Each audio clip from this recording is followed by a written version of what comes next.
What's up, guys? Welcome back to the channel. Welcome back the day after just a crazy night, an unbelievable night on so many levels. Like emotionally, I think we all went on a roller coaster ride. You know, from the first initial 10 minutes with injuries to going down goal to coming back, red card, penalty. Like it was just mental, insane, and you know, from being pissed about the refereeing to just being proud the way we were trying to approach that game, even if it was still 2-1 or 2-2, whatever, you know, the way we were actually going for this game to actually try to get a result, you know, try to do something basically instead of just sitting back and just accepting the fate basically. And the fate was, yeah, we were gonna lose, you know, 10 men, you know, 2-1 down. It is what it is. It's one of those nights, but we didn't do that.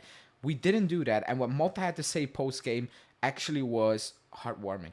It was unbelievable. You basically needed to cry basically, you know, when a coach comes out and he said, you know, or he was asked, you know, basically saying that if you go down a goal and you actually come back to 2-2, most clubs or like most coaches are like, okay, 2-2, 10 man for basically the entire second half. That's a good result in Europe. We just go from here basically and we take that point. However, Motta came out and he said, that's not us. We will try to win that game. And he added, the boys believed, were convinced in what they were doing. So basically that's when he decided, okay, we just push on, 10 men or not. I see you guys are confident in what you're trying to do, so we're gonna do it. And at the end of the day, that worked. That was what got us the win. Yes, the players need to execute, but the players actually believe that, hey, 10 men, we can still do it. We can find a way to press them, win that ball back, you know, and hurt them on the break or just in the build up. And that's what we did, and that's what we're going to talk about, player ratings and all that stuff. Yeah, like the video first and foremost, subscribe to the channel, hit that bell notification, and let's talk about, you know, a fantastic result and what all that has been said post game as well.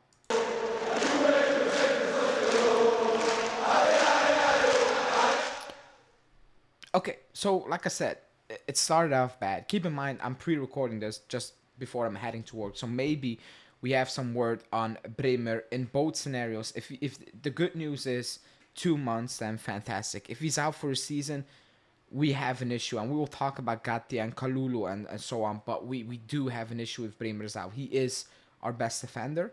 He is a massive key player, and we will have more injuries throughout the season. And if he's out for a season, that's such a big blow. It really is, and it can hurt our potential this season. It really can. So let's hope it's nothing. But again, I'm pre-recording this.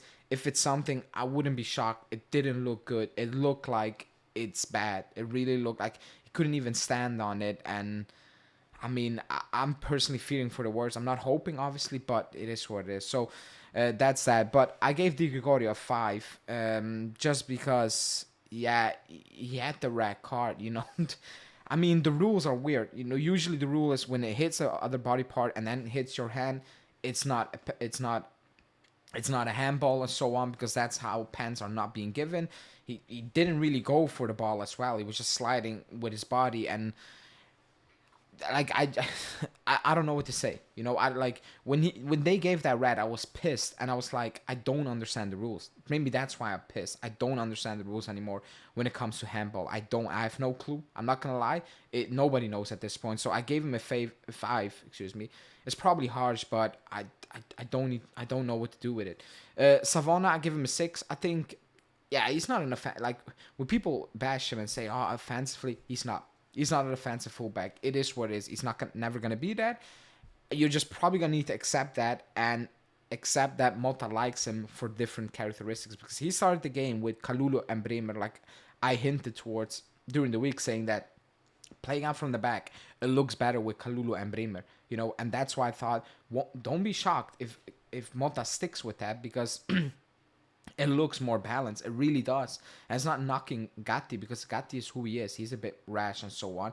That looked more controlled. It looked more natural. And obviously, it got broken up very soon. But Savona, I don't think he had a rubbish game. But obviously, this is a high stage, you know, and he's going to learn from that. But he's going to get minutes from Motta. And depending on what's going to happen with with Bremer, he's gonna get even more minutes. So I gave him a 6. Bremer, obviously, no rating. Kalulu, I gave him an 8. Unbelievable, man. I wasn't convinced when we bought him, and I don't want to say, oh, this is it, we won it, because I don't want to jinx it, basically. But he has been, actually, he's been even better than that one season again with Milan. This is insane. The level he's playing at is just insane.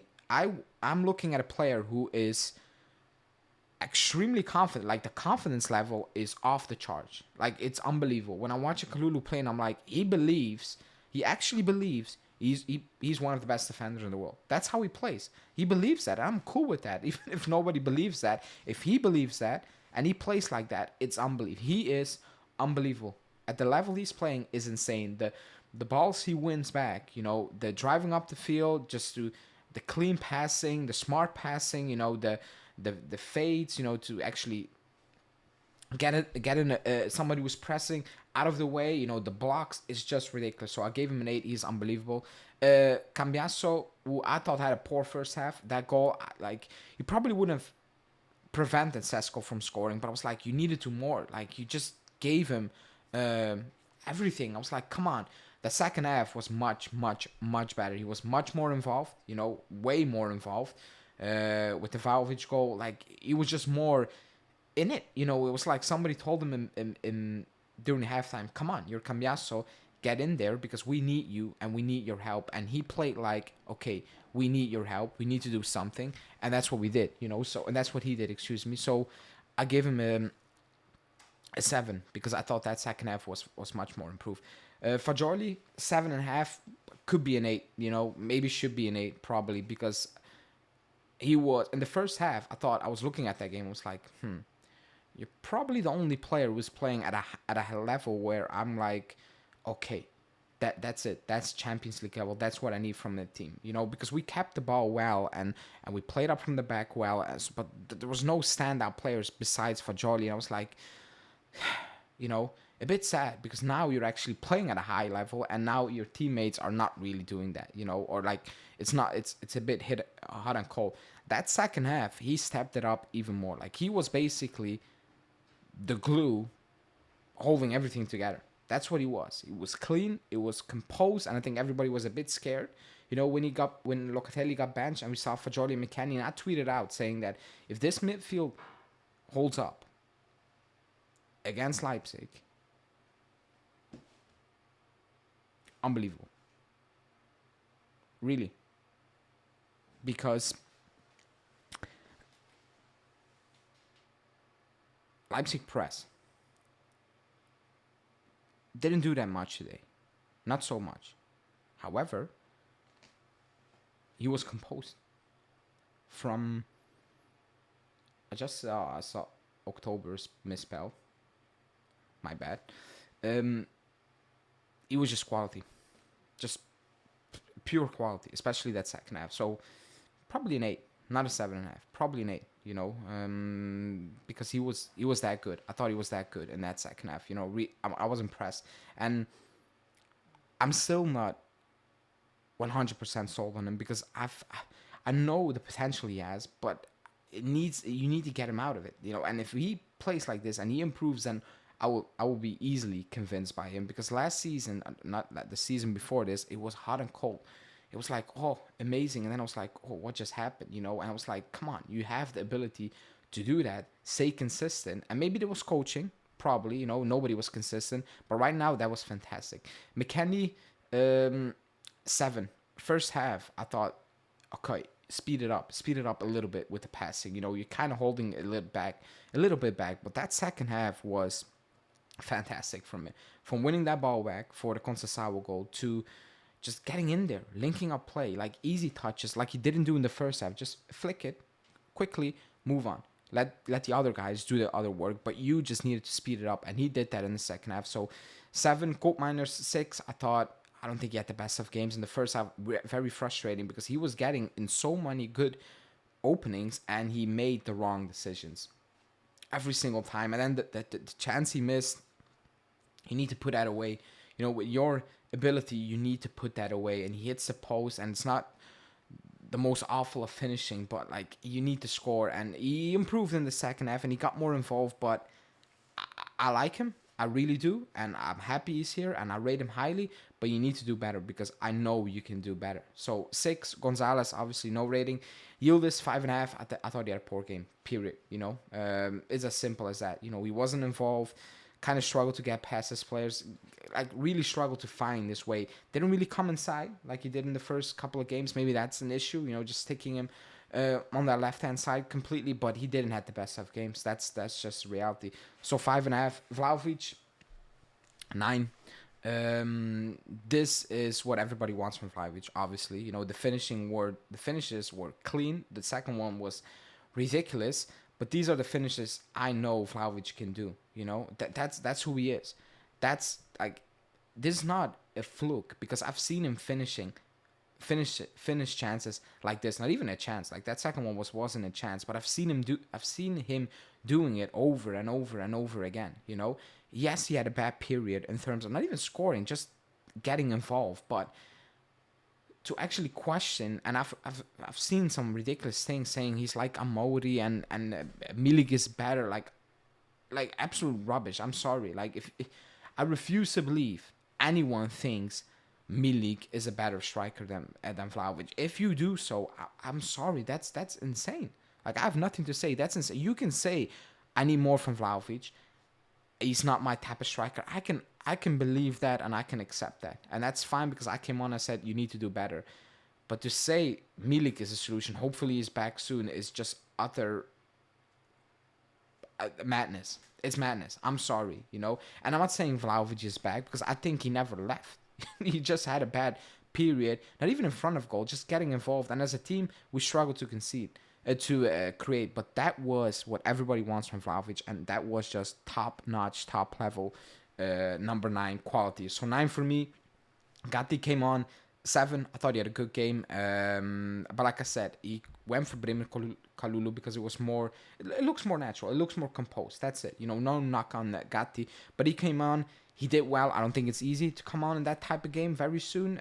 Maybe first 5 minutes was a bit iffy in terms of like trying to get into it. Openda and Xavi, he needs to calm down in certain instances, in my opinion. But he did what he had to do. So 7. Conceição, 8. He came on in that first half and he was like the others. I was like, come on, you need to do more. Just calm down, and do your own thing. But in the second half, he was excellent. Not just the goal, because that goal was ridiculous. Like, it was just a ridiculous finish from him. And that was quality. That wins you the game. Unbelievable. But just quality in terms of just winning, like keeping the ball. In the first half, he was forcing it, trying to skip past players, trying to cut inside, doing way too obvious things. In the second half, he was composed, keeping the ball, flicking it, playing it back, beating his man. Like, it was just smart. And he made the right decisions basically every single time. And that's what we need. So 8, Pirin, 8, I thought, coming on to save a pen is never fun, To then concede the pen, going down, and then do what you did in that, last 20 minutes when, yes, we were giving away chances, that's okay. But just to be composed and make the saves, and even if it's easy ones, just make it look easy. Do not install panic to everybody in the back. Just do your thing. 8, because I don't think that's easy, and he did that. So I gave him an 8 because I thought the circumstances to come in and get it over the line were not easy. So 8. Douglas Luiz, yeah, had a 5. I paused the video, I guess, but I cannot sit here and lie. He was rubbish. Like, everything he touched turned into something bad. It really did. Like, from clearing out the ball to losing the ball to making the run, like, it was just bad. That's a player low on confidence, which is weird because everybody who plays right now, it feels like they all are confident. He's not. He has no confidence at all. You can see the panic in his eyes right now. You can see the panic, and he was good when he came on against Genoa. So I have no idea what just happened there. But you can see the panic when he controls the ball, when he tries to pick out a player. It's just pure panic. So 5, and is it an issue? I don't want to make it an issue, but right now it's very weird. It's very strange and slightly worrying. It really is. So 5. He had a horrible 45 minutes. And Motta 10. 10 for the way we prepped that game, to saying, okay, we're just not gonna wait. 2-1 down, push, 2-2, push again, keep pushing, keep pressing Leipzig. That was the only way. That's the way for us now. We're going to keep, and again, if we play Man City with 10 down, we're probably not going to do that. But he said the confidence in the players, they felt confidence in what they were doing. So we were just like, okay, let's keep doing it. Even with 10 men. Obviously, if you're playing Man City and the first 45 minutes, even with 11 players not playing like we did today, then obviously you're not going to tell to press Man City with 10 men. I don't think Motta is that insane, you know? However, today it was like, it's going well. Even with 10, let's keep pushing. Why not? And that's why we won the game. And that mindset, I think everybody is sitting there and being like, okay, this is Juve. This is what we want. This is a team we want to support. This is what we've been waiting for. So I gave him a 10 because a fantastic night, you know, just a fantastic night. What we needed, obviously, from start to finish. Obviously, the Bremer one, keep in mind, pre-recorded. I don't know what it is. If it's what everybody thinks it is, we have a massive issue, but we will discuss that. But right now, that result, that game, that approach, unbelievable, and that deserves a lot of credit and praise, you know. But let me know in the comments what you think. Like the video, subscribe, and I will speak to you guys later tonight for a live show. Ciao.